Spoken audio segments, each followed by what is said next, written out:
Media वालों का इस तरह का रिपोर्ट उसने बना रही और उसको अपने नोटिस में से टीएमसी तत्कालीन अक्षय उन्होंने उसका कोई संज्ञान नहीं, इसका पहला अक्षय कोर्ट ने उसके ऊपर एक्शन लेना चाहिए, कमिश्नर ने उसके ऊपर एक्शन।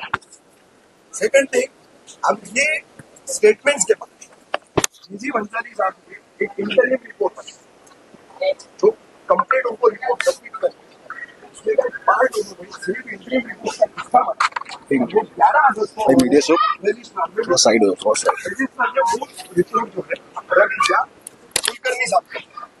तो कुलकर्णी साहब ने इसको 18 तारीख थी, लेकिन फौरन उस रिपोर्ट की वजह से 13 को रेहान पे और उसमें उनको उन्होंने बताया कि ये सब कंडीशन जैसे आपने की वैसे उसको एज इट इज वापस रहने लायक नहीं मिला तो उसको वापस करो, रहने लायक नहीं। अब ये लोग जो जितने भी बिल्डिंग वाले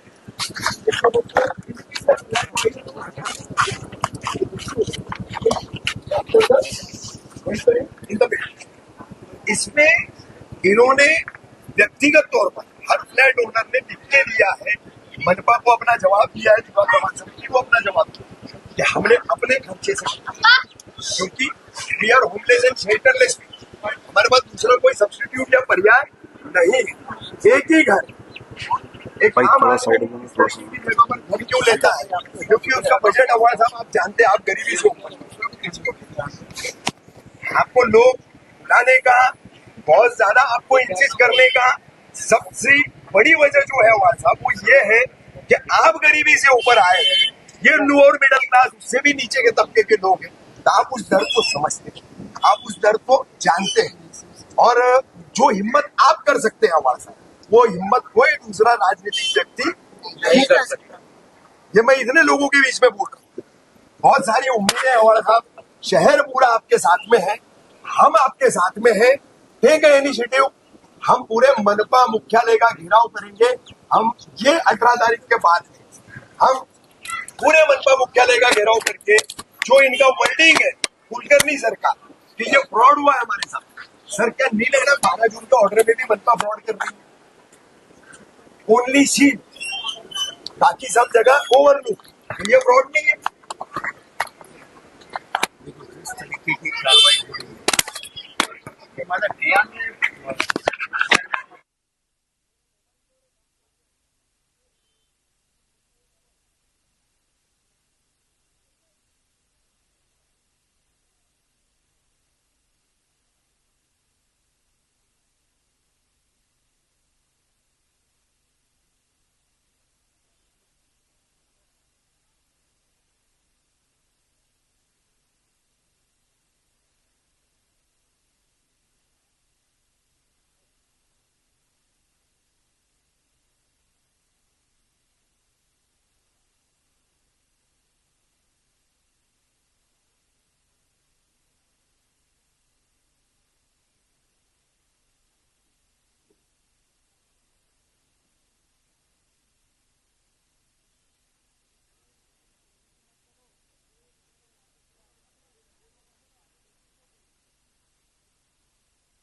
हुए इलाके में ही सिर्फ कार्रवाई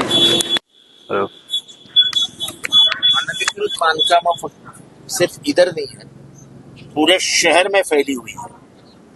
शहर यानी ठाणे मनपा क्षेत्र जी। येऊर नाम का एक इलाका है जहाँ पे बंगले हैं, तो बोला अमीर बंगले बनाते हैं इल्लीगल वो भी, और ये लोग रहने के लिए जरूरतमंद लोग मकान लेते हैं। तो आप ऐसा सिलेक्टिव कार्रवाई मत करिए, वो भी न्यायालय के आदेश का अपमान है। मेरे को जो लड़ाई लड़नी है मैं लड़ते ही रहता हूँ। सर आप हमारे लिए क्या कर सकते हैं? उतरेंगे अपने साथ में रोड पे, क्या मैं उनकी मौजूदगी में बोल रहा हूँ, वो उतरेंगे अपने साथ में रोड पे। ना अगर मैं लड़ाई नहीं लड़ता तो इधर मैं क्या बोल रहा हूँ साहब, आप इधर आए, इन सब की तरफ से मुझे आज आपसे एक वादा चाहिए। मैं क्या बोल रहा हूँ साहब, सुनिए मेरी बात। आप एक मिनट साहब, मेरे को सिर्फ एक वादा चाहिए, बहुत ज्यादा यहाँ चर्चा नहीं करेंगे, कोई लंबी अपन चर्चा नहीं करेंगे। आपको बुलाने का मकसद लोगों का एक ही है, आप लोगों के साथ चाहिए। मुझे आपसे एक वादा चाहिए, हम सड़क पर उतरेंगे, आप हमारा साथ देंगे या नहीं? आप उस दिन आना, जिस दिन गरीब की लड़ाई है। आपको शायद याद नहीं और आपको पता ही नहीं, 35,000 झोपड़े टूटने वाले थे। मैंने 4 घंटे रेडियो रुका था, 4 घंटे।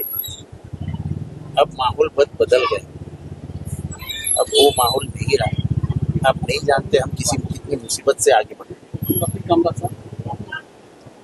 मैडम जी सर, सुबह से 6 बजे से 7:30 बजे से कंटिन्यू साहब के टच में है। साहब का ये भी कहना था जितने कार्यकर्ता हमारे हैं जा करके वहाँ आप मौजूद रहिए, सपोर्ट में उनके उतरिए। साहब बहुत बिजी थे लेकिन टाइम निकाल करके उनको हम लोग बुलाए, शमीम भाई को बुलाए, बहुत बड़ी बात है, वो हमारे लिए आए, बहुत बड़ी बात है। गणेश भाई, कमरुल हुदा, हम सब लोग सुबह से सब साहब के हम ये दो को जानते तो दो का ही नाम लेंगे। हम आपके सब कार्यकर्ता को नहीं जानते। ऑब्जेक्शन नहीं हमको इसलिए जी। क्योंकि साहब ने हम लोगों को गाइडलाइन दे, गरीबों के साथ अगर अन्याय हो रहा है आप हर जगह मौजूद रहो। जी ऐसा है, आप लोग बुरा मत मानना। जी सर, कबर खोदने वाले कौन है उनको भी जरा बस बुलाइए। उधर सवाल करो। सवाल उधर आता है कि कबर खोद कौन है। अपने ही लोग कोर्ट में जाके बोलेंगे कि ये अंडरवर्ल्ड का पैसा है, झूठ झूठ कहानी बताएंगे कि इधर ये मुसलमान रहता। मुसलमान भाई मुसलमान के खिलाफ जाके ये तो कोर्ट सच है, में ये लड़ेगा। सच है। क्या करेंगे कोई? ये सच है, ये तो कोर्ट का आदेश आने के बाद क्या कर सकता है कोई? मगर सर इसमें हम गरीब जनता पिस रही अरे है ना। हमको ये दिख रहा है, आपके पहले ईवीके में मैंने यही बोला कि मत लड़ो आपस में, मारे जाओगे। सर मैं आपके माध्यम से एक बात बोलना चाहता हूँ। यहाँ पे सुबह से सब अपोजिशन वाले पार्टी वाले आके जो बाइट दे रहे थे उसमें सबसे ज्यादा टारगेट हो रहा है जितेंद्र आवाड साहब का, जबकि दोस्ती का एरिया अपना भोलेनाथ नगर, मैं यहाँ का स्थानिक हूँ। मैं आज बोलता हूँ कि यहाँ का जो एरिया है दोस्ती का और अपना, ये साहब के अंडर नहीं है। फिर भी साहब एक ऐसे नेता है जो दोस्ती में भी 2 बार आके गए कार्रवाई के वक्त, और आज भी आए यहाँ पे आए। आप जैसे वो छोड़ो, ये रोड है ना, ये रोड जो खड़े ना आप, ये मेरा एरिया नहीं है ना। ये रोड मैंने बनाया, साहब ने बनाया। अगला 10 लाख का निधि लेकर के मैं भोलेनाथ जो शमशान का रास्ता है वो बनाने जा रहा हूँ। साहब का एरिया नहीं, लेकिन साहब ने मुझे बजट दिया। और जो लोग बोल रहे थे कि पूरा ये शुरू से, यानी वो सनराइज टावर है ना, वहाँ से लेके आखिरी तक रास्ता सीमेंट का शौचालय तक साहब का ये बात नहीं है।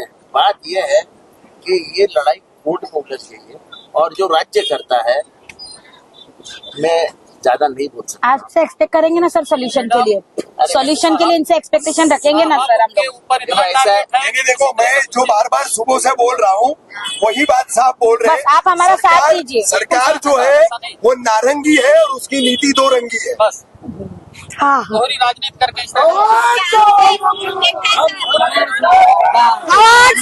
आगे बढ़ो। जो भी आएगा ना उसको इतना ही पूछो कि डोंबिवली में 65 इमारत है, हाई कोर्ट ने बुलाए तो क्यों नहीं तोड़ रहे? पूछा मैंने कल, यही तो बात मैं पूछ रही हूँ सुबह से। हर मीडिया में यही आवाज उठ रही है कि डोंबिवली की क्यों नहीं टूटी, थाना की क्यों नहीं टूटी, कोलीवाड़ा आनंद कोलीवाड़ा की क्यों नहीं टूटी, सिर्फ मुमरान चिलकाटा क्यों? मैंने हर टाइम यही बात रखा है ना बहन। ऑफिसर के आने के बाद हम लोग पूछेंगे उनसे। मैं कल से पूछ रही हूँ सर, कल भी मैंने पूछी, मुझे जवाब नहीं मिला।